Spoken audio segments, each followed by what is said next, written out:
তিন চাকার private car কি কেউ কখনো দেখেছেন? তিন চাকা বলতে আমরা বুঝি ভ্যান, রিক্সা, অটোরিকশা, সিএনজি। তবে বাস্তবে একটা সময় রাস্তায় চলেছে তিন চাকার প্রাইভেট কার। ৫০-এর দশকে যুক্তরাজ্যে রিলায়েন্ট মোটর এনেছিল তিন চাকার গাড়ি রিলায়েন্ট রিগাল। মাত্র ৩৫৫ কেজি ওজনের গাড়ি সবাইকে চমকে দেয়। বছর বছর আপগ্রেড হতে থাকে যার মডেল। ১৯৭৩ সালে আর এক ডিজাইনের গাড়ি নিয়ে আসে রিলায়েন্ট। নাম ছিল রিলায়েন্ট রবিন। পেছনের দিকে দরজার এই গাড়িটি ছিল প্লাস্টিক ফাইবারের। হালকা আর জ্বালানি স্বল্পতার কারণে জনপ্রিয়তা বাড়তে থাকে। তবে সমস্যাও ছিল। তিন চাকা হওয়াতে গাড়ি যখন মোড় ঘুরত তখন উল্টে যেত।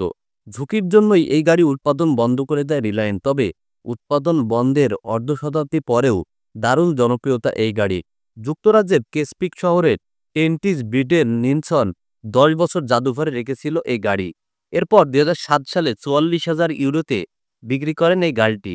মজার বিষয় হলো ব্রিটিশ আইনে বরাবরই এই গাড়িকে ট্রাইসাইকেল হিসেবে ধরা হয়, অর্থাৎ মোটরসাইকেলের লাইসেন্স দিয়েও এই গাড়ি চালানো যায়।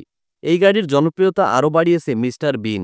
দেখা যায় এই তিন চাকার রিগাল দেখা মাত্রই মিস্টার বিন তাড়া করতেন। তবে টিভির পর্দায় মিস্টার বিনের অপছন্দের গাড়ি হলেও ব্রিটিশদের কাছে খুবই আদুরের গাড়ি ছিল এই রিলায়েন্ট রিগাল গাড়িটি।